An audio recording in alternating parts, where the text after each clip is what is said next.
ಸಂಕಷ್ಟದಲ್ಲಿದ್ದಾಗ dollar ಲೆಕ್ಕ ಅಲ್ಲ, ರೂಪಾಯಿ ಲೆಕ್ಕದಲ್ಲಿ ನಮಗೆ ಆಯಿಲನ್ನು ಕೊಟ್ಟಿರೋದು ಇರಾನ್ ತೈಲವನ್ನು ಮಾಡಿದ್ದು. ರೂಪಾಯಿನೂ ಕೊಡಬೇಡಿ, ನಮ್ಗೆ ಅಕ್ಕಿ ಕೊಡಿ, ನಾವು ತೈಲ ಕೊಡ್ತೀನಿ ಅನ್ನುವಂಥ ದೇಶ ಅದು. ತಪ್ಪು. ಟ್ರಂಪ್ ಮಾಡ್ತಕ್ಕಂಥದ್ದು ಮಹಾ ತಪ್ಪು ಅಂತ ಹೇಳಕ್ಕಾಗಲ್ಲ ನಿಮಗೆ.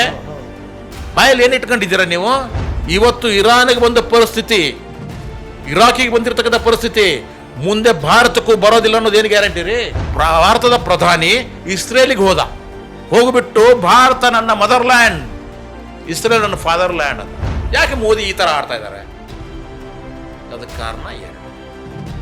ಒಂದು F-16 ಫೈಲ್ಸ್. ಇವಾಗೂ ಸಹಿತ ಅಮೇರಿಕದ ಒಂದು ಆಜ್ಞೆಯ ಮೇರೆಗೋ ಆದೇಶದ ಮೇರೆಗೋ ಇಸ್ರೇಲ್ಗೆ ಹೋಗಿ ಅಲ್ಲಿ ತಬ್ಕೋ ಚಳವಳಿ ಮಾಡಿಕೊಂಡು ಅದರ ಮೂಲಕ ಇದು ಫಾದರ್ಲ್ಯಾಂಡ್ ಅಂತ ಹೇಳ್ಕೊಂಡು ಬಂದಿದ್ದಾರೆ. ನಮ್ಮ ಭಾರತ ಒಂದು ಮದರ್ಲ್ಯಾಂಡ್ ಅಂದರೆ ಇದಕ್ಕೊಬ್ಬ ಗಂಡನ ಬೇರೆ ಸೃಷ್ಟಿ ಮಾಡಿದ್ದಾರೆ. Surrender, Bharat surrender, Modi surrender to Trump. ಅವ್ರು ಹೇಳಿದ ಹಾಗೆ ಕೈ ಎತ್ತಿ ಎಸ್ ಜಿ ಅನ್ನೋದೊಂದು ಬಿಟ್ಟರೆ ನಮ್ಮ ಭಾರತಕ್ಕೆ ಬೇರೆ ಆಪ್ಷನ್ ಇಲ್ಲದ ಹಾಗೆ ಮಾಡಿದಾರಲ್ವಾ. ಭಾರತದ ಸ್ವಾಭಿಮಾನ ಇಲ್ವೇನ್ರಿ? ಶಾಲೆ ಮೇಲೆ ಬಾಂಬ್ ಹಾಕ್ಬಿಟ್ಟು ಮಕ್ಕಳನ್ನೆಲ್ಲ ಸಾಯಿಸ್ತಾ ಇದ್ದೀರಲ್ಲ. ಮನುಷ್ಯತ್ವ ಇಲ್ಲದಂಥ ಕಠಿಣ ಕ್ರೂರ ರಾಕ್ಷಸ ಜನ ಇದ್ದೀರಿಲ್ಲ ನೀವು ಇಡೀ ಮನುಕುಲದ ವಿರೋಧಿಗಳು ನೀವು.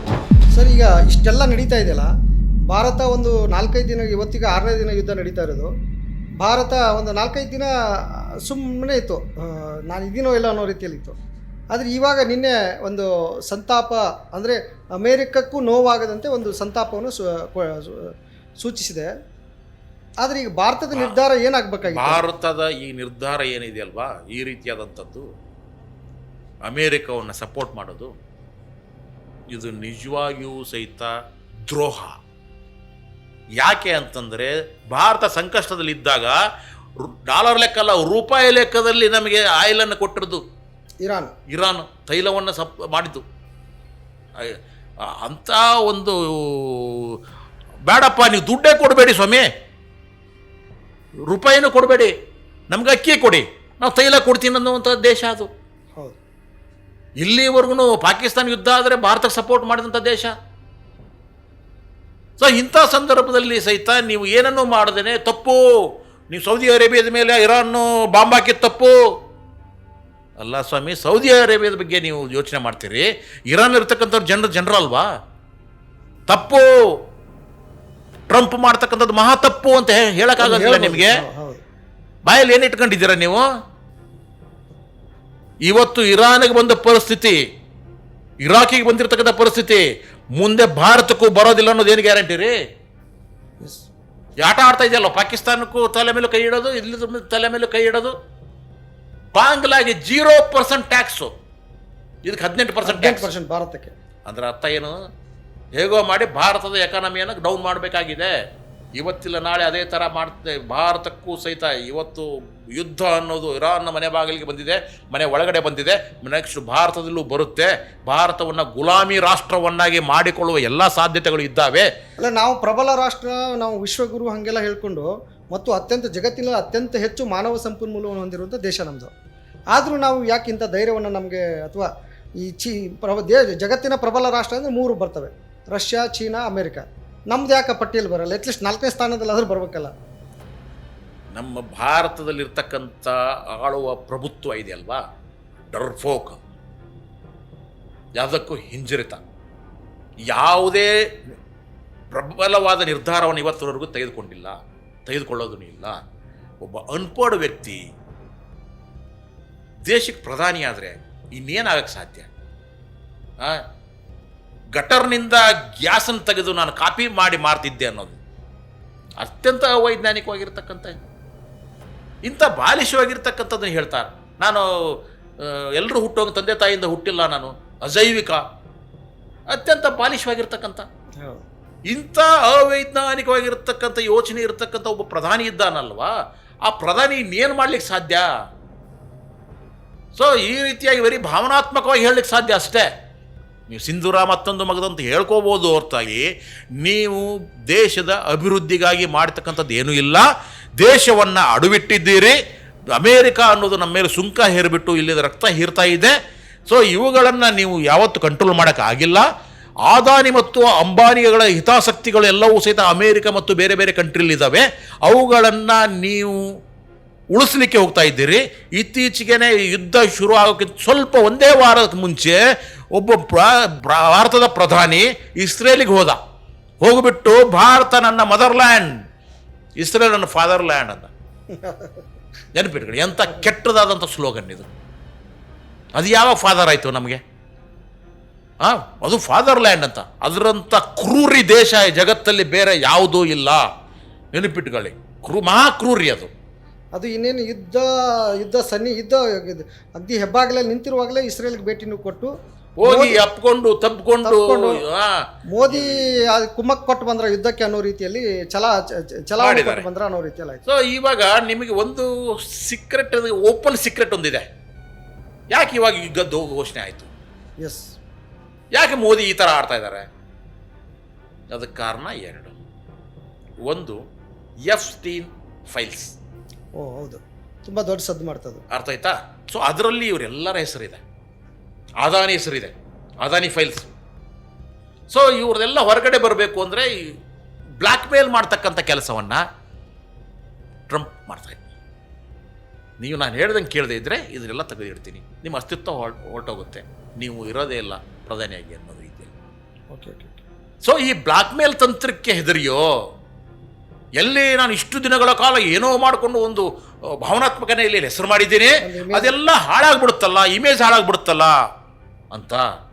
ಆಮೇಲೆ 100 ವರ್ಷಗಳಿಂದ ಒಂದು RSS ಅನ್ನೋದು ಇಲ್ಲೇನೋ ಕಟ್ಕೊಂಡು ರಾಷ್ಟ್ರೀಯವಾದವನ್ನು ಹೇಳ್ಕೊಂಡು ರಾಷ್ಟ್ರವನ್ನು ಹಿಂದೂ ರಾಷ್ಟ್ರ ಮಾಡಬೇಕು ಅಂತ ಒಂದು ಲೆವೆಲ್ಗೆ ಬಂದಿದ್ದೀವಿ. ಈಗ ಅಧಿಕಾರ ಇಟ್ಕೊಂಡಿದ್ದೀವಿ, ಎಲ್ಲ ಸರ್ವನಾಶ ಆಗ್ಬಿಡುತ್ತಲ್ಲ. ಸೊ ಆದ್ದರಿಂದ ಇದು ಆಗಬಾರ್ದು ಅಂತಂದರೆ ಅಮೇರಿಕ ಹೇಳಿದಕ್ಕೆಲ್ಲ ತಲೆ ಅಲ್ಲಾಡಿಸ್ಬೇಕು. ಅದೇನು ಎಫ್ಸ್ಟೀನ್ ಫೈಲಲ್ಲಿ ಎಫ್ಸ್ಟೀನ್ ಹೇಳ್ತಾನೆ ಒಂದು ಸರ್ತಿ, ನೀನು ಹೋಗ್ಬಿಟ್ಟು ಇಸ್ರೇಲ್ ಹೋಗಿ ಡಾನ್ಸ್ ಮಾಡ್ಕೊಂಬರ್ಬೇಕು ಅಂತ. ಓಕೆ ಓಕೆ, ಆಯಿತಾ? ಇವ್ರು ಹೋಗ್ತಾರೆ. ಅವಾಗ ಡಾನ್ಸ್ ಮಾಡಿದ್ರೋ ಬಿಟ್ಟಿರೋ ನನಗೆ ಗೊತ್ತಿಲ್ಲ. ಅಂದರೆ ಬೇರೆ ದೇಶದಲ್ಲಿರೋರು ಹೇಳಿದ ಹಾಗೆ ಇಲ್ಲಿ ನಡೀತಕ್ಕಂಥ ಮಾಡುವ ಕೆಲಸವನ್ನು ನಮ್ಮ ದೇಶದ ಪ್ರಧಾನಿ ಮಾಡ್ತಾ ಇದ್ದಾರೆ. ಇವಾಗೂ ಸಹಿತ ಅಮೇರಿಕದ ಒಂದು ಆಜ್ಞೆಯ ಮೇರೆಗೋ ಆದೇಶದ ಮೇರೆಗೋ ಇಸ್ರೇಲ್ಗೆ ಹೋಗಿ ಅಲ್ಲಿ ತಬ್ಬಿಕೋ ಚಳವಳಿ ಮಾಡಿಕೊಂಡು ಅದರ ಮೂಲಕ ಇದು ಫಾದರ್ಲ್ಯಾಂಡ್ ಅಂತ ಹೇಳ್ಕೊಂಡು ಬಂದಿದ್ದಾರೆ. ನಮ್ಮ ಭಾರತ ಒಂದು ಮದರ್ಲ್ಯಾಂಡ್ ಅಂದರೆ ಇದಕ್ಕೊಬ್ಬ ಗಂಡನ ಬೇರೆ ಸೃಷ್ಟಿ ಮಾಡಿದ್ದಾರೆ. ನೀವು ಆಗಲೇ ಹೇಳ್ತಾ ಇದ್ರಿ, ಇರಾನ್ ನಮಗೆ ಮೊದಲಿಂದಲೂ ತುಂಬ ಬೆಂಬಲ ನೀಡುವಂಥ ದೇಶ. ಅಲ್ಲಿನ ತೈಲವನ್ನು ನಮಗೆ ತುಂಬ ಕಡಿಮೆ ಬೆಲೆಯಲ್ಲಿ ಸಂಕಷ್ಟ ಬಂದಾಗಲೆಲ್ಲ ಕೊಟ್ಟಿರುವಂಥದ್ದು. ಮತ್ತು ಆ ಪಾಕಿಸ್ತಾನದ ಯುದ್ಧ ಭಾರತದ ಮಾಡುವಾಗಲೂ ಕೂಡ ಭಾರತಕ್ಕೆ ಬೆಂಬಲಿಸಿದ್ದು ಇರಾನ್ ಅಂತ. ಮತ್ತು ಕೆಲವು ನಮ್ಮ ದೇಶದ ನೀವೇನೀಗ ಹೇಳಿದ್ರಲ್ಲ RSSನ ಹಿಂಬಾಲಕರು, ಚೇಲಾಗಳು, ಅವರು ಈಗಲೂ ಕೂಡ ಇರಾನನ್ನು ದ್ವೇಷಿಸ್ತಾ ಇದ್ದಾರೆ. ಇರಾನನ್ನು ಏನು ಅಲಿಪುರದಲ್ಲಿ ಆ ಖಮೇನಿಯ ಒಂದು ಸಂತಾಪ ಸಭೆಯನ್ನು ಮಾಡಿದರು ಅನ್ನೋದಕ್ಕಾಗಿ ಈ ಮುಸ್ಲಿಮ್ನೆಲ್ಲ ಹೊರಗೆ ಹಾಕಬೇಕು, ಪಾಕಿಸ್ತಾನಕ್ಕೆ ಕಳಿಸ್ಬೇಕು, ಇರಾನಕ್ಕೆ ಕಳಿಸ್ಬೇಕು ಅಂತ ಹೇಳ್ತಿದ್ದಾರೆ. ಅಂದರೆ ಈ ದೇಶಭಕ್ತರು ಇದ್ದಾರಲ್ಲ, ಇದೇನು ಅರ್ಥನೇ ಆಗಲ್ವ? ದೇಶಭಕ್ತರು ಅಂತ ಅನಿಸ್ಕೊಳ್ಳೋರು RSS ಮೂಲಕ ನಾವು ದೇಶಭಕ್ತರಂತೇನು ಗುರುತಿಸ್ಕೊಳ್ತಾರಲ್ಲ, ಅವ್ರಿಗೆ ಇದೆಲ್ಲ ಹಿನ್ನೆಲೆನ ಅರ್ಥನೇ ಆಗಲ್ವ ಅಂತ. ಈ ಸಂಘ ಪರಿಹಾರದ ಶನಿ ಸಂತಾನಗಳು ಅಂತ ಹೇಳ್ತೀನಿ ನಾನು. ಸೊ ಇವ್ರಿಗೆ ಮೂಲಭೂತವಾಗಿ ತಲೆಯಲ್ಲಿ ತುಂಬಿರೋದೇನು ಅಂದರೆ ಇಸ್ಲಾಮೋಫೋಬಿಯಾ. ಯಾಕಂದರೆ ಅಕಸ್ಮಾತ್ ಮುಸ್ಲಿಮರೇ ಇಲ್ಲದೆ ಇದ್ದಿದ್ರೆ ಇವ್ರ ಶತ್ರುಗಳೇ ಇರ್ತಿರಲಿಲ್ಲ. ಆಯ್ತು.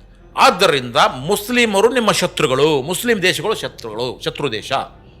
ಇದಕ್ಕೋಸ್ಕರ ಅಕಸ್ಮಾತ್ವಾಗಿ ನೀವೇನಾದರೂ ಇಲ್ಲಿ ಪಾಕಿಸ್ತಾನ ಜಿಂದಾಬಾದ್ ಅಂದರೆ ಅಲ್ಲಿ 10 ಕೇಸ್ ಬೀಳ್ತವೆ ನಿಮಗೆ. ಆಯಿತಾ? ಇವತ್ತಿನವರೆಗೂ ಮೋದಿ ಸರ್ಕಾರವಾಗಿರಲಿ ಅಥವಾ ಯಾವುದೇ ಸರ್ಕಾರವಾಗಲಿ ಪಾಕಿಸ್ತಾನ ನಮ್ಮ ಶತ್ರು ದೇಶ ಅಂತ ಘೋಷಿಸಿದೆಯಾ? ಹೋಗಿ ರಫ್ತು ಮತ್ತು ಆಮದನ್ನು ನಿಲ್ಲಿಸಿದೆಯಾ? ಇಲ್ಲ. ಅಲ್ಲಿ ಹೋಗ್ಬಿಟ್ಟು ಕರಿಯದೇ ಹೋಗಿ ಬಿರಿಯಾನಿ ತಿಂದು ಫಂಕ್ಷನ್ ಮಾಡ್ಕೊಂಡು ಬಂದಿರೋರು ಯಾರು? ಅಲ್ಲಿ ಹೋಗ್ಬಿಟ್ಟು ಅದಕ್ಕೆ ಬಸ್ಸನ್ನು ಬಿಟ್ಟಂತ ಪ್ರೈಮ್ ಮಿನಿಸ್ಟರ್ ಯಾರು? ವಾಜಪೇಯಿ. BJP ಅವರೇ ಅಲ್ವಾ? ಸೊ ನೀವೇ ಎಲ್ಲವನ್ನೂ ಮಾಡಿದ್ದು. ಮತ್ತು ಇವರು ಭಕ್ತರ ತಲೆಯಲ್ಲಿ ಇಸ್ಲಾಮೋಫೋಬಿಯಾ ತುಂಬಿ ಅಲ್ಲಿರ್ತಕ್ಕಂಥ ಮುಸ್ಲಿಮರು ಶತ್ರುಗಳು ಅನ್ನೋದು ತುಂಬಿದ್ದೀರಲ್ವಾ? ಇವಾಗ ಜೈ ಜೈ ಜೈ ಜೈ ಅಂತ ಹೇಳ್ಬಿಟ್ಟು ನೀವು ಹೇಳ್ತಾ ಇರೋದು RSSಗೆ ಅಥವಾ ಮೋದಿಗೆ. ಅದಕ್ಕೆ ಮೋದಿ ಸದ್ಯಕ್ಕೆ ಸಂತಾಪ ಸೂಚನೆ ಮಾಡಿಬಿಟ್ರಲ್ಲ ಮೊನ್ನೆ 6 ದಿವಸ ಆದಮೇಲೆ. ಇವಾಗ ಏನು ಹೇಳ್ತೀರಿ ಭಕ್ತರು ನೀವು? ಇಲ್ವಲ್ಲ. ಇಲ್ಲಿ ಅಲಿಪುರದಲ್ಲಿ ಸಂತಾಪ ಮಾಡಿದ್ರೆ ಇವನು ದೇಶ ಆಗುತ್ತಲ್ವಾ? ಹೋಗಿ ಪಾಕಿಸ್ತಾನಕ್ಕೆ ಹೋಗಿ ಮೋದಿನ ಕಳ್ಸಕ್ಕಾಗತ್ತಾ? ಕರ್ನಾಟಕದ ಕಾಂಗ್ರೆಸ್ ಸರ್ಕಾರ ಎಂಥ ಆಷಾಢಭೂತಿ ಅಂತಂದರೆ, ಇಲ್ಲಿ ಪಾಕಿಸ್ತಾನ ವಾರಾದಾಗ ಇಲ್ಲಿ ಪಾಕಿಸ್ತಾನದ ಪರವಾಗಿ ನಾವು ಏನಾದರೂ ಇದನ್ನು ಮಾಡೋಕ್ಕೆ ಏನೋ ಒಂದು ಸೆಮಿನಾರ್ ಮಾಡಿದರೆ ಅನುಮತಿ ಕೊಡಲಿಲ್ಲ. ಏನು ಪ್ಯಾಲೆಸ್ಟೈನು ನಮ್ಮ ಶತ್ರು ದೇಶನಾ? ಅಲ್ಲ, ನರಹತ್ಯೆ ಆಗ್ತಾ ಇದೆ, ಅದ್ರ ವಿರುದ್ಧವಾಗಿ ನಾವು ಮಾಡ್ತೀವಿ ಅಂದ್ರೆ ಏನಾಯ್ತು ಇವ್ರಿಗೆ? ಪಾಕಿಸ್ತಾನ ಅಲ್ಲ, ಪ್ಯಾಲಿಸ್ತಾನ್ ಪರವಾಗಿ. ಹೌದು ಹೌದು ಪ್ಯಾಲಿಸ್ತಾನ ಪರವಾಗಿ ಹೌದು. ಮಾಡಿದ್ರೆ ಅದಕ್ಕೆ ಅನುಮತಿ ಕೊಡಲಿಲ್ಲ, ಮೆರವಣಿಗೆ ಅನುಮತಿ ಕೊಡಲಿಲ್ಲ. ಹೌದು. ಇದು ಕಾಂಗ್ರೆಸ್ ಸರ್ಕಾರ ಮಾಡಿದ ಕೆಲಸ. ಈ ರೀತಿಯಾಗಿ ನಮ್ಮ ದೇಶದ ಪ್ರಭುತ್ವ, ನಮ್ಮ ದೇಶವನ್ನು ಸಂಪೂರ್ಣವಾಗಿ ಟ್ರಂಪ್ ಸರ್ಕಾರಕ್ಕೆ ಅಡವು ಇಟ್ಟಿದೆ. ಅದು ಹೇಳದಂಗೆ ಕುಣಿತಾ ಇದೆ. ಹೆಚ್ಚು ಕಡಿಮೆ ನಾವು ಸಾಮಂತ ದೇಶಗಳಾಗಿದ್ದೇವೆ, ಅದು ಚಕ್ರಾಧಿಪತಿ ದೇಶ ಆಗಿಬಿಟ್ಟಿದೆ. ಇಂಥ ಮಧ್ಯದಲ್ಲಿ ಈ ತೈಲ ಅನ್ನೋದಿದೆ ಅಲ್ವಾ, ಇದರ ಸುತ್ತಲೂ ರಾಜಕೀಯ ನಡೀತಾನೆ ಹೋಗುತ್ತೆ. ಈ ತೈಲದ ಬಗ್ಗೆ ಇರಾಕ್ ಯುದ್ಧ ನಡೆದಾಗೂ ಸಹಿತ ಅದಕ್ಕೋಸ್ಕರ ನಡೆದಿತ್ತು. ಈಗ 4 ವಾರಗಳವರೆಗೆ ಯುದ್ಧ 4 ವಾರಗಳು ನಡಿಬಹುದು ಅಂತ ಟ್ರಂಪ್ ಹೇಳಿರುವಂಥದ್ದು. ಬಟ್ ನೋಡಿದರೆ ಒಂದು 10-12 ದೇಶಗಳು ಇದರಲ್ಲಿ ಮಿಂಗಲ್ ಆಗಿದ್ದಾವೆ. ಮತ್ತು ರಷ್ಯಾ ಉಕ್ರೇನ್ 3 ವರ್ಷಗಳಿಂದ ನಡೀತಾ ಇದೆ. ಇದು 4 ವಾರಗಳು ನಿಲ್ಲುತ್ತಾ ಅಥವಾ ಪೂರ್ತಿ ಇವರು ಇರಾನನ್ನು ಸ್ಮಶಾನ ಮಾಡೋವರೆಗೆ ಮಾಡಲೇಬೇಕಂತ ನಿರ್ಧಾರ? ಇರಾನನ್ನು ಹೇಳಿದ್ದಲ್ವಾ, ಇರಾನ್ನ ಸ್ಮಶಾನ ಮಾಡೋಕ್ಕೆ ಹೋದ್ರೆ ನಿಮ್ಮ ಇಸ್ರೇಲು ಸ್ಮಶಾನ ಆಗುತ್ತೆ. ಆಮೇಲೆ 12 ಕಂಟ್ರಿಯಲ್ಲಿ ಯಾವ ಕಂಟ್ರಿಯೂ ಸಹಿತ ಇರಾನ್ ಮೇಲೆ ಯುದ್ಧ ಮಾಡ್ತಾ ಇಲ್ಲ. ಅರ್ಥ ಮಾಡ್ಕೊಳ್ಳಿ, ಇಸ್ರೇಲ್ ಮಾತ್ರ ಮಾಡ್ತಾ ಇದೆ. ಅವರೆಲ್ಲ ಪಾಪ ತಮ್ಮ ದೇಶ ರಕ್ಷಿಸ್ಕೊಳ್ಳೋಕ್ಕಿದ್ದಾರೆ. ಬಟ್ ಅಮೆರಿಕಕ್ಕೆ ಜಾಗ ಕೊಟ್ಟರು, ಅವರೆಲ್ಲ ಸೇನಾನೆಲೆ ಮಾಡಿ. ಇವಾಗಿಂದಲ್ಲ, ಅದು ಮೊದಲಿಂದಲೂ ಸಹಿತ ಹೆದರಿಸಿ ಬದರಿಸಿ ನಮಗೆ ಜಾಗ ಕೊಡಬೇಕು ನೀವು ಅಂತ ಹೇಳ್ಬಿಟ್ಟು ಮಾಡಿದ್ರು. ಯಾಕಂದ್ರೆ ಇರಾನದಲ್ಲಿ ನಮ್ಮ ಭಾರತದ ಬಂದರು ಇದೆ. ಬೇರೆ ಬೇರೆ ದೇಶಕ್ಕೆ ಅವರು ವ್ಯಾಪಾರ ಉದ್ದೇಶಕ್ಕೆ ಬಂದರ ಮಾಡ್ಕೊಳ್ಳೋದು ಬೇರೆ, ಬಟ್ ಸೇನಾ ನೆಲೆ ಮಾಡ್ಕೊಳ್ಳೋದಿದೆಯಲ್ಲ, ಸೇನಾ ನೆಲೆ ಅಂತಂದ್ರೆ ಸರ್ವನಾಶನ ಅಂತ. ಸೇನಾ ಅಂದ್ರೆ ಮಿಲಿಟರಿ ಯುದ್ಧ ಅಂದ್ರೆ ಸರ್ವನಾಶನ ಅಂತ. ಹೌದು ಹೌದು, ನಾನು ಹೇಳ್ತಾ ಇರೋದು ಎಲ್ಲದಕ್ಕೂ ಸಹಿತ ಹೆದರಿಸಿ ಪಾಪ ಅವು ಏನು ಮಾಡ್ತವೆ ಅಂದರೆ ಅವ್ರಿಗೆ ಅಣ್ವಸ್ತ್ರ ಇಲ್ಲ, ದೊಡ್ಡದ ಸೈನ್ಯದ ಬಲ ಇಲ್ಲ, ಆರ್ಥಿಕ ಬಲ ಮಾತ್ರ ಇದೆ. ಇಂಥದ್ರ ಸಂದರ್ಭದಲ್ಲಿ ಇರಾಕ್ ಇದೆ ಅಲ್ವಾ, ಅದೊಂದು ಪಾಠ ಅವ್ರಿಗೆ. ಇರಾಕಿಗೆ ಆಗಿರ್ತಕ್ಕಂಥ ದುಸ್ಥಿತಿ ನಮಗೂ ಬರುತ್ತಪ್ಪ, ಸದ್ದಾಮ್ ಹುಸೇನ್ ಗಲ್ಗೇರಿಸಿಬಿಟ್ರಲ್ಲ ಅಲ್ವಾ. ಅದಕ್ಕೋಸ್ಕರ ನಾವೇನು ಮಾಡಬೇಕು, ಆಯಿತು ಏನು ತೈಲದ ದುಡ್ಡು ಬರುತ್ತೆ, ಅದರಲ್ಲಿ ನಾವು ಶ್ರೀಮಂತಿಕೆ ಮಾಡ್ಕೊಂಡು ಮೋಜು ಮಾಡ್ಕೊಂಡು ಮಜಾ ಮಾಡ್ಕೊಂಡು ದೊಡ್ಡ ದೊಡ್ಡ ಕಟ್ಟಡ ಕಟ್ಕೊಂಡು ಇದ್ದು ಬಿಡ ನಾವು ಬಿಡೋ ಅಂತ ಶೇಖರು ಅದ ಕೆಲಸ ಮಾಡ್ತಾ ಇದ್ದಾರೆ ಅಲ್ಲಿರ್ತಕ್ಕಂಥವ್ರು. ಆದರೆ ಇವಾಗ ಏನಾಗ ಅವ್ರು ಬುಡಕ್ಕೆ ಯುದ್ಧ ಬಂದಿದೆ. ಇವಾಗ ನಿನ್ನೆ ಸೌತ್ ಆಫ್ರಿಕಾ ಏನು ಹೇಳಿದೆ, ಇದು ಯಾವುದು ಸೌದಿ ಅರೇಬಿಯಾ ಹೇಳಿದೆ, ನಾವು ಗೊತ್ತಾಯ್ತಾ, ನಾವು ಅಮೇರಿಕಕ್ಕೆ ಇದನ್ನು ಕೊಡಲ್ಲ ಅಂತ ಹೇಳಿದೆ, ಜಾಗ ಕೊಡಲ್ಲ ನಾವು ಇನ್ಮೇಲೆ, ಯಾಕಂದ್ರೆ ನಮಗೆ ಸಮಸ್ಯೆ ಆಗ್ತಾ ಇದೆ. ಇವಾಗ ಸ್ಪೇನ್ ಹೇಳಿದೆ ನೋ, ಕೆನಡಾ ಹೇಳಿದೆ ನೋ. ಅಮೇರಿಕದ ಎಲ್ಲ ದೇಶಗಳಲ್ಲೂ ಆಲ್ಮೋಸ್ಟ್ ಒಂದು 80-70% ದೇಶಗಳಲ್ಲಿ ಸೇನಾ ನೆಲೆಗಳನ್ನ 50 ದೇಶಗಳು 50 ದೇಶಗಳಲ್ಲಿ ಅದು ಸೈನಾ ನೆಲವನ್ನ ಮಾಡಿದೆ. ಅಲ್ಲಿಂದ ಎಲ್ಲರೂ ಕಾಲ್ಕುಲಾಗಿ ಮಾಡಿಬಿಟ್ರೆ ಅಮೇರಿಕ, ಅವಾಗ ಜಗತ್ತು ಸ್ವಲ್ಪ ನೆಮ್ಮದಿ ಇರ್ಬೋದು ಅನ್ಸುತ್ತೆ. ಎಲ್ಲಿ ಆಗುತ್ತೆ, ಅವ್ರ ಪರಮಾಣು ಅಸ್ತ್ರಗಳು ಜಗತ್ತಿನ ಎಲ್ಲಾ ಮೂಲೆಗೆ ಹೋಗುವಷ್ಟಿದಾವೆ. ಆಯ್ತಾ, ಅಲ್ಲಿಂದ ಹೋಗ್ಬಿಟ್ಟು ಯಾವ ದೇಶ ಬೇಕಾದ್ರೂ ಬಾಂಬ್ ಹಾಕ್ಬೋದು ಅವರು. ಓಕೆ ಸರ್, ಯುದ್ಧ ಯಾವಾಗ ನಿಲ್ಬಹುದು? ಈ ಒಂಥರ ಉದ್ವಿಗ್ನ ಸ್ಥಿತಿ, ಒಂಥರ ಎಲ್ಲ ಏನಾಗುತ್ತೆ ಭಯದಲ್ಲೇ ಇದ್ದೀವಿ. ನೋಡಿದ್ರೆ ನಮ್ಮ ದೇಶದಲ್ಲೇ ಈಗ ನಿನ್ನೆ ಮೊನ್ನೆ ನ್ಯೂಸ್ಗಳು ನೋಡಿರ್ಬೋದು ನೀವು, ಪೆಟ್ರೋಲ್ಕಾಗಿ ಸಾಲುಗಟ್ಟು ನಿಲ್ತಾ ಇದ್ದಾರೆ. ಶೇರ್ ಮಾರ್ಕೆಟ್ ಎಲ್ಲ ಕುಸಿದೋಗ್ಬಿಟ್ಟಿದೆ. ಶೇರ್ ಮಾರ್ಕೆಟ್ ಎಲ್ಲ ಎಷ್ಟೋ ಜನ ದುಡ್ಡು ಹಾಕಿದವರು ಸುಸೈಡ್ ಮಾಡ್ಕೊಳ್ಳೋ ಪರಿಸ್ಥಿತಿ ಇದೆ. ಅಂದರೆ ಯುದ್ಧ ಅಮೇರಿಕ ಇರಾನ್ ಇಸ್ರೇಲ್ ಮೇಲೆ ಅಷ್ಟೇ ನಡೀತಾ ಇದ್ರು, ಅದರ ದುಷ್ಪರಿಣಾಮ ಎಲ್ಲ ದೇಶದ ಸಾಮಾನ್ಯ ಜನರ ಮೇಲೆ ಆಗ್ತಾ ಇರೋದಂತೂ ನಿಜ. ಹಾಗಾಗಿ ಎಲ್ಲರ ಇದೇನು ಅಂದರೆ ಒಂದು ಆಶಾಭಾವನೆ, ಬೇಗ ನಿಲ್ಲಲಿ ಯುದ್ಧ ಅಂತ. ಯಾವಾಗ ನಿಲ್ಬೋದು ಅಂತ ನಿಮ್ಮ? ಯುದ್ಧ ನಿಲ್ತಾ ಇಲ್ಲ, ನಿಲ್ಲೋದನ್ನಿಲ್ಲ. ಯುದ್ಧ ಹರಡ್ತಾ ಇದೆ, ಹೌದು, ಪಸರಿಸ್ತಾ ಇದೆ, ಹೌದು. ಆಯಿತಾ. ಇವಾಗ ಇನ್ನೊಬ್ಬ ಹುಚ್ಚ ಇದ್ದಾನೆ ಉತ್ತರ ಕೊರಿಯಾದಲ್ಲಿ, ಆಯಿತಾ. ಅವನು ಇವತ್ತು ಹೇಳಿಕೆ ಕೊಟ್ಟಿದ್ದಾನೆ, ಆಕಸ್ಮಿಕವಾಗಿ ಇರಾನದಲ್ಲಿ ಇರತಕ್ಕಂಥ ಒಬ್ಬ ಉತ್ತರ ಕೊರಿಯಾದ ವ್ಯಕ್ತಿ ತೊಂದರೆಗೊಳಗಾದರೆ ಸತ್ತು ಹೋದರೆ, ಆಯಿತಾ, ನಾನು ಯುದ್ಧಕ್ಕೆ ಬರ್ತೀನಿ ಇರಾನ್ ಪರವಾಗಿ ಅಂತ ಹೇಳಿದ್ದಾನೆ. ಹೌದಾ? ಅರ್ಥ ಆಯ್ತಾ? ನಾನು ಯುದ್ಧ ಮಾಡ್ತೀನಿ, ಯಾಕಂದ್ರೆ ಅವನ ಹತ್ರ ಅಂತ ಅದ್ಭುತವಾದಂಥ ಆಯುಧಗಳಿದ್ದಾವೆ, ಶಸ್ತ್ರಾಸ್ತ್ರಗಳಿದ್ದಾವೆ, ನಾನು ಬರ್ತೀನಿ ಅಂತ ಹೇಳ್ಬಿಟ್ಟು. ಆಯಿತಾ. ರಷ್ಯಾದವರು ಇವಾಗ ಎಂಟ್ರಿ ಆಗ್ತಾರೆ. ಯಾಕೆಂದರೆ ಇರಾನಿನ ಏನು ಶಸ್ತ್ರಾಸ್ತ್ರ ಇದ್ದಾವೋ ಅವುಗಳನ್ನು ಉಕ್ರೇನ್ ವಿರುದ್ಧ ಬಳಸಲಿಕ್ಕೆ ಕೊಟ್ಟಿರೋದು ಇದು ಇರಾನ್ದು. ಆಯಿತಾ. ಅವ್ರ ಮಿಸೈಲ್ಗಳಿರ್ಬೋದು, ಆಮೇಲೆ ಅವರು ಡ್ರೋನ್ಸ್ಗಳು, ಸ್ಪೆಷಲಿಸ್ಟ್ ಅವರು ಡ್ರೋನಲ್ಲಿ. ಇವಾಗ ಏನಾಗಿದೆ ಗೊತ್ತಾ, ಈ ಅವರು ಡ್ರೋನ್ಗಳನ್ನು ಬಿಡ್ತಾ ಇದ್ದಾರಲ್ಲ, ಅಮೇರಿಕ ಮತ್ತು ಇಸ್ರೇಲ್ದವರು ಅದನ್ನು ಸಾಯಿಸೋದಕ್ಕೆ, ಅದನ್ನು ಹೊಡೆದಾಕೋದಕ್ಕೆ ಇನ್ನೊಂದು ಅದು ಡ್ರೋನ್ ವಿರುದ್ಧವಾಗಿರ್ತಕ್ಕಂಥದ್ದು ಒಂದು ರಕ್ಷಣಾ ವ್ಯವಸ್ಥೆ ಇದೆ, ಅದನ್ನು ಬಿಡ್ತಾರಲ್ವಾ. ಆ ಡ್ರೋನು ಅಗ್ಗದ ಡ್ರೋನು ಇವರು ಬಳಸ್ತಾ ಇದ್ದಾರಲ್ಲ, ಅದು ಭಾರಿ ವೆಚ್ಚದ್ದು. ಹಿಂಗಾಗ್ಬಿಟ್ಟು ಇವರು ಯುದ್ಧ ವೆಚ್ಚ ಜಾಸ್ತಿ ಆಗ್ತಾ ಹೋಗ್ತಾ ಇದೆ. ಅದಕ್ಕೆ ಬೇರೆ ಬೇರೆಯವ್ರನ್ನ ಸಪೋರ್ಟ್ ಮಾಡಿ ಅಂತ ಕೇಳ್ತಾರೆ. ಬ್ರಿಟನ್ ನಾನು ಸಪೋರ್ಟ್ ಮಾಡಲ್ಲ ಅಂತ ಹೇಳ್ತಾ ಇದ್ದೆ, ಕೆನಡಾ ಮಾಡಲ್ಲ, ಸ್ಪೇನ್ ಅಂತೂ ಸ್ಪಷ್ಟವಾಗಿ ಹೇಳಿದೆ ನೋ ನಾಟ್ ಪಾಸಿಬಲ್ ಅಂತ ಹೇಳ್ಬಿಟ್ಟೆ, ನಾನು ಜಾಗನೂ ಕೊಡಲ್ಲ ನಿಮಗೆ. ಸೊ ಇಂಥ ಪರಿಸ್ಥಿತಿಯಲ್ಲಿ ಇವಾಗ ತೈಲವನ್ನು ನೀವು ಯಾವುದೇ ಕಾರಣಕ್ಕೂ ರಷ್ಯಾದಿಂದ ತೆಗೆದುಕೊಳ್ಳಕೂಡದು, ತೆಗೆದುಕೊಂಡ್ರೆ 50% ಟ್ಯಾಕ್ಸ್ ಹಾಕ್ತೀನಿ ಅಂತ ಹೆದರಿಸಿದ್ನಲ್ಲ ಇವನು. ಇವತ್ತು ಟ್ರಂಪು ಇನ್ನೊಂದು ಹೇಳಿಕೆ ಕೊಟ್ಟಿದ್ದಾನೆ, 1 ತಿಂಗಳ ಕಾಲ ನಮ್ಮ ಭಾರತಕ್ಕೆ ರಿಯಾಯಿತಿ ಕೊಡ್ತೀನಿ, ಅವ್ರು ರಷ್ಯಾದಿಂದ ತೈಲ ತಗೋಬೋದು. ಅಂದರೆ ಯಾವಾಗ ನಾನು ಎಲ್ಲಿ ಖರೀದಿ ಮಾಡ್ತೀನಿ ಅಂತೀನಿ ಮಾಡಿದ್ರೆ ಮಾಡಿ, ನಾನು ಹೇಳ್ದಿದ್ರೆ ಮಾಡಬೇಡಿ ಅಲ್ರಿ. ರಷ್ಯಾ ಹೇಳ್ತಾ ಇದೆ ಜಗತ್ತಿನಲ್ಲಿ ಎಲ್ಲದಕ್ಕಿಂತ ಅತ್ಯಂತ ಕಡಿಮೆ ದರಕ್ಕೆ ಕಡಿಮೆ ಬೆಲೆಗೆ ನಾನು ತೈಲ ಕೊಡ್ತೀನಿ ನಿಮಗೆ ಕೇಳಿದಷ್ಟು ಅಂತ ಅದು ಹೇಳ್ತಾ ಇದೆ. ಅದರ ಇವನು ಹೇಳ್ತಾನೆ ನೀವು ಅಲ್ಲಿ ತೆಗೆದುಕೊಳ್ಕೊಳ್ದು, ನಮ್ಮದಿದೆ, ನಾವು ತೈಲ ಕೊಡ್ತೀವಿ ನಿಮಗೆ, ಅದು ನಾವು ಹೇಳಿದ ರೇಟಿಗೆ. ಅದನ್ನು ಒಪ್ಕೊಂಬರೋರು ಹುಚ್ಚಿರ್ತಾನೆ.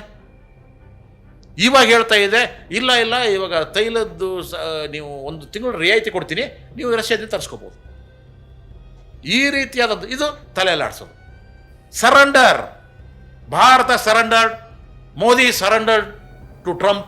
ಅವ್ರು ಹೇಳಿದ ಹಾಗೆ ಕೈ ಎತ್ತಿ ಎಸ್ ಜಿ ಅನ್ನೋದೊಂದು ಬಿಟ್ಟರೆ ನಮ್ಮ ಭಾರತಕ್ಕೆ ಬೇರೆ ಆಪ್ಷನ್ ಇಲ್ಲದ ಹಾಗೆ ಮಾಡಿದಾರಲ್ವಾ. ಭಾರತದ ಸ್ವಾಭಿಮಾನ ಇಲ್ವೇನ್ರಿ? ಸಾರ್ವಭೌಮ ದೇಶವಲ್ಲ ನಮ್ಮದು. ನಮ್ಮ ದೇಶದ ಆಗು ಹೋಗುಗಳ ಬಗ್ಗೆ ನಿರ್ಧಾರ ತೆಗೆದುಕೊಳ್ಳೋದು ನಮ್ಮ ದೇಶದ ಕೆಲಸ ತಾನೆ, ಇಲ್ಲಿರ್ತಕ್ಕಂಥ ಆಡಳಿತದ ಕೆಲಸ ತಾನೆ. ಅದರ ವಿರುದ್ಧವಾಗಿ ನೀವು ಬೇರೆಯವರ ಆದೇಶವನ್ನು ಪಾಲಿಸ್ತೀರಂತಂದರೆ ಭಾರತ ಅನ್ನೋದು ಸರೆಂಡರ್. ಇದನ್ನು ವಿರೋಧಿಸಬೇಕಾದಂಥ ಸಂಘ ಪರಿವಾರದವರು ಏನು ಮಾಡ್ತಾ ಇದ್ದಾರೆ ಇವಾಗ, ಯಾರು ವಿರೋಧಿಸ್ತಾರೆ ಅವನ ದೇಶದ್ರೋಹಿ ಅನ್ನುವಂಥ ಒಂದು ವಾತಾವರಣವನ್ನು ಸೋಷಿಯಲ್ ಮೀಡಿಯಾಗಳ ಮೂಲಕ ಕ್ರಿಯೇಟ್ ಮಾಡ್ತಾ ಇದ್ದಾರೆ. ಸೊ ಈ ಸಂದರ್ಭದಲ್ಲಿ ನೀವು ಏನು ಇಷ್ಟು ವರ್ಷಗಳ ಕಾಲ ಮುಸ್ಲಿಂ ದೇಶವನ್ನು ಮುಸ್ಲಿಮರ ವಿರೋಧಿಸ್ತಿರಲ್ಲ ಸ್ವಾಮಿ, ನೀವು ಓಡಿಸಿದಂಥ ಬೈಕ್ಗಳು, ನೀವು ಮಾಡಿದಂಥ ಎಲ್ಲ ಜನರೇಟರ್ ಸೆಟ್ಗಳು, ಎಲ್ಲದಕ್ಕೂ ಬಂದಿರತಕ್ಕಂಥ ತೈಲ ಬಂದಿರೋದು ಯಾವುದರಿಂದ? ಇದೇ ಮುಸ್ಲಿಂ ಕಂಟ್ರಿಯಿಂದ ಅಲ್ವಾ? ಹಾಗಾದ್ರೆ ಎಲ್ಲ ಭಕ್ತರು ಒಂದ್ಸತಿ ಡಿಸೈಡ್ ಮಾಡಿಬಿಡ್ಲಿ, ಮುಸ್ಲಿಂ ಕಂಟ್ರಿಯಿಂದ ಏನೇನು ಬರ್ತಾ ಇದೆಯೋ ಅದನ್ನು ನಾವು ನಿಲ್ಲಿಸ್ಬಿಡ್ತೀವಿ ಅಂತ ಹೇಳ್ಬಿಟ್ಟು. ಇಲ್ವಲ್ಲ, ಸಾಧ್ಯನೇ ಇಲ್ಲ. ಮುಸ್ಲಿಮರು ಮಾಡೋಂಥ ಎಲ್ಲ ಉತ್ಪಾದನೆಯನ್ನು ನಿಲ್ಲಿಸ್ತೀವಿ ಅಂತ ಹೇಳ್ತೀರಾ? ಇಲ್ವಲ್ಲ, ಆಷಾಢಭೂತಿಗಳಲ್ವ ನೀವು? ಅದಕ್ಕೆ ಮೊದಲು ಭಾರತ ಇವಾಗ ನಿರ್ಧಾರ ಮಾಡಬೇಕಾಗಿದೆ. ಮೊದಲು ಏನಿತ್ತು, ನಮ್ಮದು ಅಲಿಪ್ತ ದೇಶ, ನೀವು ಏನು ಹೊಡೆದಾಡ್ಕೊಳ್ತಿರೋ, ನೀವು ಹೊಡೆದಾಡ್ಕೊಳ್ತಿರೋ, ನೀವು ಯುದ್ಧ ಮಾಡ್ಕೊಳ್ತಿರೋ, ನಾವು ಮಾತ್ರ ಅದರಲ್ಲಿ ಎಲ್ಲೂ ಮೂಗು ತೋರಿಸಲ್ಲ, ಎಂಟ್ರಿ ಆಗೋದಿಲ್ಲ. ನಮ್ಮ ದೇಶದ ಸಹವಾಸಕ್ಕೆ ಬಂದರೆ ನಮ್ಮ ದೇಶದ ಮೇಲೆ ನೀವು ಆಕ್ರಮಣ ಮಾಡಿದಾಗ ನಾವು ತಿರುಗಿ ಬೀಳ್ತೀವಿ. ಇದು ಮೊದಲಿಂದ ಇರ್ತಕ್ಕಂಥ ಒಂದು ಅಲಿಪ್ತ ನೀತಿಯನ್ನು ಜಾರಿ ಮಾಡಬೇಕಾಗತ್ತೆ. ಆದರೆ ಇದು ಒಂದು ಸೈಡೆಡ್ ಆಗಿರೋದ್ರಿಂದ, ಅಮೇರಿಕ ಪರವಾದಂಥ ನಿಲುವುಗಳ ಮಾಡೋದ್ರಿಂದ ಇರಾನ್ ಇವಾಗ 10,000 ಕೋಟಿ ಏನು ಮಾಲು ಇರ್ತಕ್ಕಂಥ, ಸಂಗ್ರಹ ಇರ್ತಕ್ಕಂಥ ಶಸ್ತ್ರಾಸ್ತ್ರ ಅಲ್ಲ, ಆ ಜಲಸಂಧಿ ಇದೆಯಲ್ಲ, ಇರಾನ್ ಜಲಸಂಧಿಯಲ್ಲಿ ಹೋಗ್ತಾ ಇದೆಯಲ್ಲ, ಹಡಗುಗಳು ನಿಲ್ಲಿಸ್ಬಿಟ್ಟಿದೆ. ಆ ಹಡಗಿನಲ್ಲಿ ಇರ್ತಕ್ಕಂಥ ಭಾರತೀಯ ಹಡಗುಗಳು, ಅಲ್ಲಿರ್ತಕ್ಕಂಥ ಏನು ಉತ್ಪಾದನೆ ಇದೆಯೋ, ಅದು ತೈಲ ಇರ್ಬೋದು, ಇನ್ನೊಂದು ಇರ್ಬೋದು, ಎಲ್ಲವೂ ಸಹಿತ 10,000 ಕೋಟಿಯಷ್ಟು ಬೆಲೆ ಬಾಳುತ್ತೆ. ಅದು ಹೇಳ್ತಾ ಇರೋದು ರಷ್ಯಾ ಮತ್ತು ಚೈನಾ ಬಿಟ್ಟರೆ ಬೇರೆ ಯಾವುದು ಹೋಗೋ ಹಾಗಿಲ್ಲ, ಹೋದರೆ ಬಾಂಬ್ ಹಾಕ್ತೀವಿ. ಅದರ ಅರ್ಥ ಏನು? ಯಾವ ಇರಾನು ಭಾರತವನ್ನು ಬೆಂಬಲಿಸ್ತಿತ್ತೋ, ಯಾವ ಇರಾನು ಅಕ್ಕಿ ತಗೊಂಡು ನಮಗೆ ತೈಲ ಕೊಡ್ತಾ ಇತ್ತೋ, ಯಾವ ಇರಾನು ರೂಪಾಯಿಯಲ್ಲಿ ಲೇವಾದೇವಿ ಮಾಡ್ತಾ ಇತ್ತೋ, ಅಂಥ ಇರಾನು ಇವಾಗ ಇರಾನ್ನ ದ್ವೇಷವನ್ನು ಭಾರತ ಕಟ್ಕೊಂಡಿದೆ. ಇವಾಗ ಅಲ್ಲಿ ಯಾರೂ ಸಹಿತ ಅವರ ಜಲಸಂಧಿಯಲ್ಲಿ ಹೋಗದ ಹಾಗೆ ಮಾಡಿದೆ. ಭಾರತಕ್ಕೂ ನಿರ್ಬಂಧ ವಿಧಿಸಲಾಗಿದೆ. ಹೌದು, ಎಲ್ಲ ತೈಲ ನಮ್ಮ ಎಲ್ಲ ಹಡಗುಗಳನ್ನು ನಿಲ್ಲಿಸ್ಬಿಟ್ಟಿದ್ದಾವೆ. ಭಾರತದ ಧ್ವಜ ಇತ್ತು ಅಂದ್ರೆ ಸ್ಟಾಪ್, ಮುಂದುವರೆದೇ ನಿಮ್ ಬಾಂಬ್ ಹಾಕ್ತೀನಿ. ಇದನ್ನ ಇರಾನ್ ಇವಾಗ ಡಿಕ್ಲೇರ್ ಮಾಡ್ಬಿಟ್ಟಿದೆ. ಇಂಥ ಪರಿಸ್ಥಿತಿ ಬೇಕಿತ್ತ ಭಾರತ? ಅದೇ ಕಾರಣಕ್ಕೇನೋ ಸಂತಾಪ ಸೂಚನೆ ಮಾಡಿರ್ಬೋದು ಮೋದಿ ಅವರು. ಸಂತಾಪ ಎಲ್ಲರೂ ವಿರೋಧ ವ್ಯಕ್ತಪಡಿಸಕ್ಕೆ ಶುರು ಮಾಡಿದ್ರು. ರಾಹುಲ್ ಗಾಂಧಿ ಅವರು ಹೆಂಗ್ ಬೇಕಂಗೆ ಹಿಗ್ಗಾಮುಗ್ಗ ತರಾಟೆ ತೆಗೆದುಕೊಂಡ್ರು. ಇಂಥ ಸಂದರ್ಭದಲ್ಲಿ ಅನಿವಾರ್ಯ ಆಯಿತು. ಈಗ ಒಟ್ಟಾರೆ ಆದರೆ ಯುದ್ಧದ ಪಸರಿಸ್ತದೆ ನೀವು ಹೇಳಿದಾಗೆ, ಬಟ್ ಯುದ್ಧ ನಿಲ್ಬೇಕು ಅನ್ನೋದು ಎಲ್ಲರ ಆಶಯ. ಯುದ್ಧ ಈಗ ಬಹುಶಃ ಭಾರತ, ರಷ್ಯಾ, ಚೀನಾದಂಥವ್ರು ಏನಾದರೂ ಈ ಯುದ್ಧೋನ್ಮಾದಿ ದೇಶಗಳ ಮೇಲೆ ಒತ್ತಡ ಹೇರಿದ್ರೆ ಏನಾರ ಯುದ್ಧ ನಿಲ್ಬೋದು ಅನ್ಸುತ್ತಾ? ಅಲ್ಲ, ಚೈನಾ ಅಧ್ಯಕ್ಷ ಈಗಾಗಲೇ ಹೇಳಿದ್ದಾರೆ, ನಾವು ಮಧ್ಯವರ್ತಿಯಾಗಿ ಕೆಲಸ ಮಾಡ್ತೀವಿ ಅಂತ ಸಂಧಾನಕ್ಕೆ. ಆದರೆ ಇವರು ರೆಡಿ ಇಲ್ಲ. ಅವನು ಮಧ್ಯವರ್ತಿ ಆದರೆ ಅವನಿಗೆ ಇಂಪಾರ್ಟೆನ್ಸ್ ಕೊಟ್ಟಂಗಾಗತ್ತಲ್ವಾ? ಅಮೇರಿಕ ಅದಕ್ಕೆ ಸಿದ್ಧವಾಗಿಲ್ಲ. ಸೊ ಅಮೇರಿಕದ್ದೇನು ಅಂತಂದರೆ ಇವಾಗ ಇರಾನ್ ಮಾತುಕತೆಗೆ ಬರಲಿ, ಅದರ ಅರ್ಥ ಏನು, ನನ್ನ ಒಂದು ಕೈಗೊಂಬೆ ಸರ್ಕಾರ ಆಗಲಿ ಅಂತ. ಇರಾನ್ದವ್ರು ಹೇಳ್ತಾರೆ ಅರೆ ನಮ್ಮ ಒಬ್ಬ ಮಹಾಪುರುಷನನ್ನ ಹೊಡೆದಾಕಿದಿರಿ ನೀವು. ನೀವು ಶುರು ಮಾಡಿದ್ರೆ ನೀವೇ ನಿಲ್ಲಿಸ್ರಿ ಅಂತ. ಆಯ್ತಾ, ನಾವು ಬಿಡೋದಿಲ್ಲ ಅಂತ ಅವರು. ಇವಾಗ ಆಕಸ್ಮಿಕವಾಗಿ ಉತ್ತರ ಕೊರಿಯಾ ಸಪೋರ್ಟ್ ಮಾಡಿದರೆ, ರಷ್ಯಾದಿಂದ ಏನಾದ್ರೂ ಯುದ್ಧೋಪಕರಣಗಳು ಬಂದರೆ, ಚೈನಾ ಹೇಳಿದೆ ಇವಾಗ ನಮ್ಮದು ಲೇಟೆಸ್ಟ್ ಕ್ಷಿಪಣಿ ಇದೆ ಅದನ್ನು ಕೊಟ್ಟು ಕಳಿಸ್ತೀನಿ ಅಂತ ಹೇಳಿದೆ ಚೈನಾ. ನಾನು ಪರಮಾಣು ಬಾಂಬನೆ ಕೊಟ್ಬಿಡ್ತೀನಿ ಅಂತ ಹೇಳ್ಬಿಟ್ಟು ಉತ್ತರ ಕೊರಿಯಾ ಹೇಳಿದೆ. ಆಕಸ್ಮಿಕವಾಗಿ ಇವೆಲ್ಲ ಸಹಾಯವನ್ನು ತೆಗೆದುಕೊಂಡ್ರೆ ಒಂದೆರಡು ಬಾಂಬಲ್ಲಿ ಇಸ್ರೇಲೇ ಹೋಗ್ಬಿಡುತ್ತೆ. ಅಕಸ್ಮಾತ್ ತಲೆ ಕೆಟ್ಟು ಇವರೇ ಏನಾದರೂ ಇಸ್ರೇಲಿಗಳೇ ಒಂದು ಪರಮಾಣು ಬಾಂಬ್ ಹಾಕ್ಬಿಟ್ರೆ ಇರಾನೇ ಹೊರಟು ಹೋಗ್ಬಿಡುತ್ತೆ, ಭೂಪಟದಲ್ಲೇ ಇರೋದಿಲ್ಲ. ಸೊ ಇದರಿಂದಾಗಿ ಅಲ್ಲಯ್ಯ ನಿಮ್ಮ ದ್ವೇಷಕ್ಕೆ, ನಿಮ್ಮ ಶ್ರೇಷ್ಠತೆ ವ್ಯಸನಕ್ಕೆ, ನಿಮ್ಮ ದುರಹಂಕಾರಕ್ಕೆ ಆ ದೇಶದಲ್ಲಿರ್ತಕ್ಕಂಥ ಜನ ಏನು ಮಾಡಿದ್ದಾರೆ? ಆ ಕೋಟ್ಯಾಂತರ ಜನರ ಜೀವದ ಗತಿ ಏನು? ಅವರ ಆಸ್ತಿ ಪಾಸ್ತಿಗಳ ಗತಿ ಏನು? ಇವುಗಳ ಬಗ್ಗೆ ಈ ದುರಹಂಕಾರಿ ಆಳುವ ವರ್ಗಗಳು ಯೋಚನೆ ಮಾಡಿದಾವೆ ಯಾವತ್ತಾದ್ರೂ? ಅಲ್ಲಿರ್ತಕ್ಕಂಥ ಮಕ್ಕಳ ಗತಿ ಏನ್ರಿ? ಶಾಲೆ ಮೇಲೆ ಬಾಂಬ್ ಹಾಕ್ಬಿಟ್ಟು ಮಕ್ಕಳನ್ನೆಲ್ಲ ಸಾಯಿಸ್ತಾ ಇದ್ದೀರಲ್ಲ. ಮನುಷ್ಯತ್ವ ಇಲ್ಲದಂಥ ಕಠಿಣ ಕ್ರೂರ ರಾಕ್ಷಸ ಜನ ಇದ್ದೀರಿಲ್ಲ ನೀವು ಇಡೀ ಮನುಕುಲದ ವಿರೋಧಿಗಳು ನೀವು. ನಿಮಗೆ ಕ್ಷಮೆ ಅನ್ನೋದೇ ಇಲ್ಲ. ಸೊ ಆದ್ದರಿಂದ ಯುದ್ಧ ಅಂದರೆ ದ್ವೇಷ, ಯುದ್ಧ ಅಂದರೆ ನಾಶ, ಯುದ್ಧ ಅಂದರೆ ಸರ್ವನಾಶ. ಯಾವುದೇ ಕಾರಣಕ್ಕೂ ಯುದ್ಧ ಆಗಬಾರದು. ಆಗ್ತಾ ಇದೆ ಅಲ್ವಾ, ಇವುಗಳನ್ನ ನಿಲ್ಲಿಸುವ ವ್ಯವಸ್ಥೆ ಆಗಬೇಕು. ಇಲ್ಲ ಯಾವುದೋ ಸರ್ವನಾಶ ಆಗುತ್ತೆ. ಯುದ್ಧಗಳಲ್ಲಿ ಮೊದಲು ಸರ್ವನಾಶ ಆಗೋದು ಆ ದೇಶದ ಜನರು, ಆ ದೇಶದ ಮಕ್ಕಳು, ಆ ದೇಶದಲ್ಲಿರ್ತಕ್ಕಂಥ ಮಹಿಳೆಯರು. ಸೊ ಅವರು ಸರ್ವನಾಶ ಆಗ್ತಾರೆ. ಇಂಥ ಸಂದರ್ಭದಲ್ಲಿ ದ್ವೇಷೋತ್ಪಾದನೆ ಬೇಕಾ ಅನ್ನುವುದೇ ಮೂಲಭೂತವಾದ ಪ್ರಶ್ನೆ. ಇದನ್ನು ಎಲ್ಲ ಪ್ರಜ್ಞಾವಂತರು, ಎಲ್ಲ ಭಾರತೀಯರು ಮೊದಲು ಮಾಡಬೇಕಾಗಿರೋ ಕೆಲಸ ಏನು ಅಂತಂದರೆ, ಮೋದಿ ಸರ್ಕಾರದ ಮೇಲೆ ಒತ್ತಡವನ್ನು ಹೇರುವುದು, ಯಾವುದೇ ಕಾರಣಕ್ಕೂ ಟ್ರಂಪಿನ ಹಿಂಬಾಲಕನಾಗಿ ಹೋಗೋದು ಬೇಡ ಅಂತ ಹೇಳುವುದು, ಮತ್ತು ನಾವು ಮೊದಲಿಂದ ರೂಢಿಸಿಕೊಂಡು ಬಂದಿರತಕ್ಕಂಥ ಅಲಿಪ್ತ ನೀತಿಯನ್ನೇ ಜಾರಿ ಮಾಡ್ತಕ್ಕಂಥ ಕೆಲಸ ಮಾಡಬೇಕಾಗಿದೆ. ಈ ಸದ್ಯಕ್ಕೆ ನಾವು ಭಾರತ ಸುರಕ್ಷಿತ ಅಂತ ಹೇಳ್ತಾ ಇದ್ದೀವಿ, ಸದ್ಯಕ್ಕೆ ಸುರಕ್ಷಿತ ಅಲ್ಲ. ಇನ್ನು ಮೇಲೆ ಈಗಾಗಲೇ ಭಾರತದ ಸಮುದ್ರದ ಮೇಲುಗಡೆ ಇರ್ತಕ್ಕಂಥ ಹಡಗಿಗೆ ಬಾಂಬ್ ಹಾಕಿ ಸುಡಲಾಗಿದೆ. ಆಯ್ತಾ? ಸೊ ತೈಲೋತ್ಪಾದನೆ ನಾವು ಹೆಚ್ಚು ದುಡ್ಡು ಕೊಟ್ಟು ಪರ್ಚೇಸ್ ಮಾಡುವ ಹಾಗೆ ಮಾಡಲಾಗಿದೆ. ನಮ್ಮ ಮೇಲೆ 18% ಟ್ಯಾಕ್ಸನ್ನು ಇವಾಗಲೂ ಹೇರಲಾಗಿದೆ. ಸೊ ಮೊದಲು ಅಮೇರಿಕದ ಜೊತೆ ಮಾಡ್ತಕ್ಕಂಥ ಒಪ್ಪಂದಗಳನ್ನು ತೆಗೆದುಹಾಕಬೇಕು, ಅದನ್ನು ವಿರೋಧಿಸಬೇಕು. ಆಯಿತಾ?